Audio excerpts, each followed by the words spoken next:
folks, welcome to the channel. I'm Don. This is Rockin' the Country. I don't know this song, but I'm really looking forward to it because it's Joe Nichols and it's also Montauk Ed who made a gift to the channel for me to do this one. So Ed, thank you for this, my friend. Joe, I've been a fan of Joe Nichols for a long time. When I first started getting into country, I got into Nashville country. And even though Joe is like on Nashville and he's got some stuff, he's got a very strong traditional sense about him. Like Alan Jackson has a strong traditional sense about him, even though he's on a Nashville label and all that. So, and I've spoken with Joe a couple of times and I've met him and he's just a really good down to earth dude. Anyway, an old friend of mine. I don't know this song though. I know a lot of Joe's stuff, but I'm pretty sure I have not heard this one. And because Montauk Ed requested it, Ed just seems to have like a special wavelength into how to get me in a whole nother space when I'm reacting to songs. I don't know how you do it, Ed. Then again, you've been a part of the channel for a while, so thank you for all of that. All right, guys, Joe Nichols, an old friend of mine.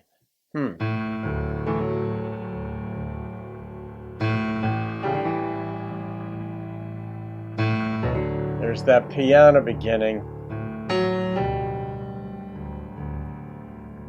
Today I did something I never thought I could do. Did he cry? The choice wasn't easy, but I had to.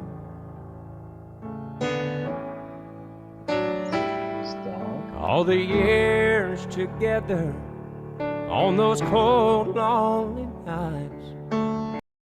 All right, I gotta guess. Was this his dog? Huh. All right, keep going. I gotta guess. I never thought I'd be strong enough to leave it all behind.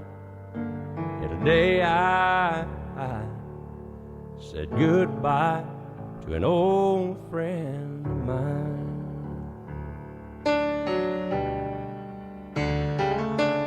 Oh, it won't be easy, but it's never easy when you let down the one you love. There's someone at home who needs me. Uh-oh. So I'm giving up. She always knew the truth, never left my side. Man, love like that only comes once in a life. So today I said goodbye to an old friend of mine. Show the wedding band. What is that about? My hands were shaking and my knees were weak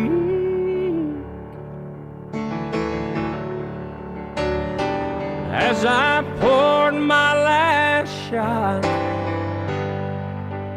I drank my last drink, and I heard Alcohol. freedom ring. When that bottle hit the floor, and I just walked away, not needing any more. Yet today I said goodbye to an old friend of mine. Yeah, today I said goodbye to an old friend of mine.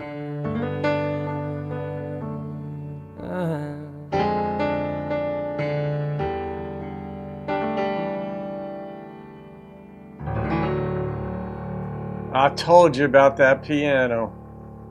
He gave up drinking. That's the song. I love the suspense. I love the intrigue. I love the way that was developed. I love Joe's voice, always have. He's got like a man's voice. He's got a sensitivity to it, but there's no question he's a dude. Like a man's man singing a song, nothing weak about it. And he just, this song, like you heard me guessing, I'm like, is it a dog? Did he saying goodbye to a friend? Like I'm trying to figure it out. And then finally, I don't know, 30, 40 seconds left in the song, he's in a bar. I mean, even shows like the wedding band, it's like, is this old friend like a former flame? Like, what? And it's like, nope, he's got to get himself out of that bar. He took his last shot, the bottle hit the ground, and he's going back home to clean his life up. And that's somewhat of a common theme in the entertainment industry because it's that lifestyle. You're performing in venues where alcohol is flowing.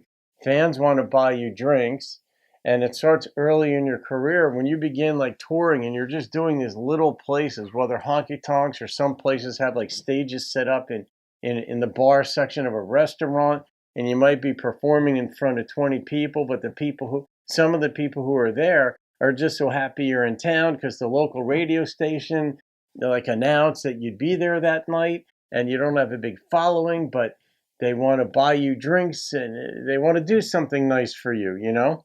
And it usually comes in the form of buying you a drink, and it starts real early in your career.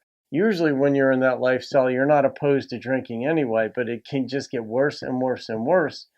And then as you start having more and more success financially and on the radio and, you know, the album sales or whatever you may be having, and then now you've got 500 people to come and see you and still a small place, but big for you, that it just can snowball and you're like, this is great. And you just find yourself out of control. And I don't know if this is Joe's story. I mean, I don't know if it's Joe's story or not, but I never want it to be anybody's story. But even people that you like a lot, some of them go down this path. It's understandable how they get down it. And what you want is for them to get off it. And I have, you know, some friends who are in the business, very much so. You know, they would be passed out a lot in strange places. And you're like, just get it together, man. Like, do shots of water instead of vodka or whatever, you know? Like, if you want to be one of the crowd and show them that you're like, woo, one of them, drink water instead. Then nobody would know. Or just have, you know, drinks that look like JD and Coke, but just have it be Coke, you know, whatever. I don't know. That's easy for me to say, so to speak. And then it might be maybe there's a reason for that. Maybe it's the right solution. But I partied so hard back between like the ages of 18 and 24 that I know that hardcore party lifestyle. I worked really hard. I was in school and I partied hard. It's amazing that you could get in at like 4 in the morning and get up at 6 and go to work and still function somehow. If I go to bed an hour late, I haven't been drunk since then either. I still have a glass of wine each night, but I don't drink. I haven't been drunk since those days. But I know what it's like to give them up.